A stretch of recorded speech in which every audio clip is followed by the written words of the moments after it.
Etsy Offsite ads, is there any update from these?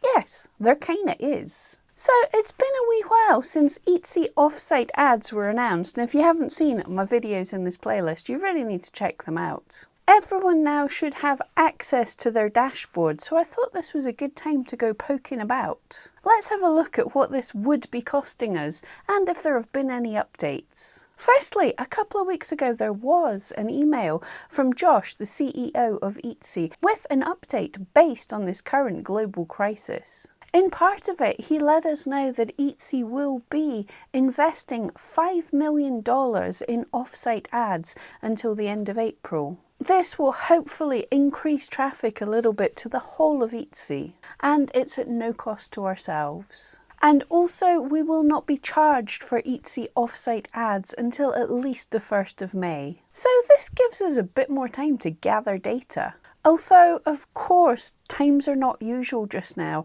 so the data might not be representative of what's going to happen at different points in the year, but it's the best we've got, so it's a start. Let's run with the data I have, and hopefully you can follow along and plug in your numbers and see where you're looking as well. You can find your offsite ads from your Etsy dashboard in stats, then scroll down to see traffic and sales driven by offsite ads. Click see more info on your offsite ads. Sadly, the dashboard is a little limited. I was hoping for more data here. But we can see the number of times a shopper clicked on your offsite ads, how many orders they placed, which listings they clicked on, and the date they clicked and where they came from, the item they purchased, the day they purchased, and the value of the sale and how much the fee to us would have been. A quick point to note here, there are 2 dates and 2 different listings. This is because Etsy counts anytime someone clicks on one of your adverts for the next 30 days. If they purchase anything in your shop, it's still counted as from offsite ads because that's how they found your shop. And so even if they go on and sell, even if 10 days later they buy a completely different item from the one they'd clicked on in the ads, you're still charged for it, just as long as it was still in your shop. If they go on and find a different shop and they buy something from there, then you're not charged for it. And equally, if they find you through somebody else's ad, you're not charged for it. So with all this data, we can figure out some stats.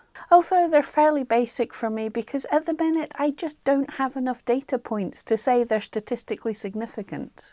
But to find out the percentage of views that brought a sale, you divide the number of sales by the number of clicks and then multiply by 100. Point to note, social media conversion does tend to be lower than conversion from places like people in Etsy search or Google Shopping search, because quite simply they're intent on being on the platform. So if someone finds you through Pinterest, they're less likely to purchase because they weren't shopping. But as we're only charged for sales, not clicks, then we're not hurt by people browsing. And this will not hurt our shop or that listing either. With views coming from outside sources, this should not affect our position in organic search. So my conversion from offsite ads is 0.4%. Due to how much I sold last year, my ads charge at 15%, but you can calculate this just to double check. You divide your advertising fee by how much you made in sales, then multiply this by 100. 15% exactly. And yes, this seems a lot, but we've got to look at this with the impact across our entire shop.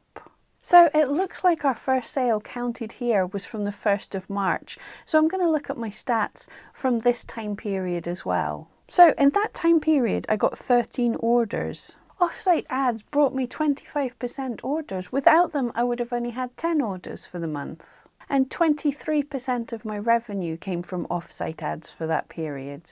Without them, I would have only made £444. This is much higher than my 5 to 10% that Etsy estimated in my initial email. But that being said, these numbers are from a quiet period in my shop. The data around Christmas time for me dwarfs any other time period.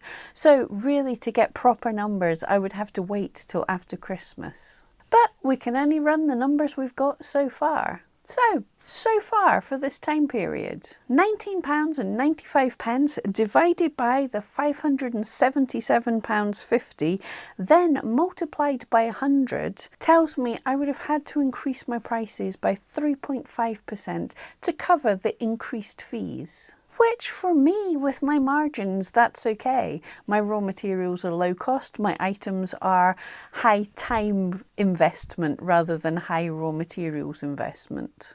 You have to run your numbers yourself to see what the difference to your bottom line will be. There's some important things to consider. If only high value items in your shop sell through offsite ads, then your total percent could be much, much higher. If you don't have a lot of wiggle room in your prices, it might be as well to increase your prices a little higher than what you just calculated, just in case several listings of much higher price sell in a block and wipe out all your profit margin. If this cost across your shop is just too high for you to bear and you made less than the $10,000 in 1 year, then you are going to have the option from the 1st of May to switch these adverts off, so consider doing that. You have to figure out if this loss of sales is going to be worth it to your shop. But even if you have made over the 10,000 sales, there might, in your data, be a sneaky way that you can turn these ads off if they're not going to work for you. It's likely that your views and sales in offsite ads are not equal across the board, are not equal across all of your listings. I, at the minute in time, have only one listing making sales on offsite ads. And that listing is making no sales at all on Etsy. So we can roughly say that listing is optimized for Google and not optimized for Etsy. So if I were to switch off that listing, if I were to deactivate that listing, then effectively I would have switched off offsite ads from my store. Or at least I would have significantly reduced the impact. So check in your data to see if this is the case. Now is totally the time to test this while we're not being charged. It's the time to test creating different listings to see if you can focus them on selling on Etsy or selling off Etsy. It's the time to test turning off some of your listings to see what kind of an impact that makes overall. And now is very much the time to calculate the potential impact and adjust your prices if you need to. Personally, I don't completely hate this. At the moment, actually, my offsite ads are doing better than my on Etsy ads, so I'm going to leave them on. I really wish there was more data, such as which listings are being shown in search and what keywords they're showing up for. This data would be amazing. And hopefully we will get more data in the future. And I also wish that on-site ads went back to being more like promoted listings, so we had more control over them, because my on-site ads are not doing well at all. Let me know what you think, what your percentages are, if this is going to be worth it for you, if it's going to be a small expense, if you're happy, neutral or mad about this, let me know in the comments below. Hope that helped. See you next time.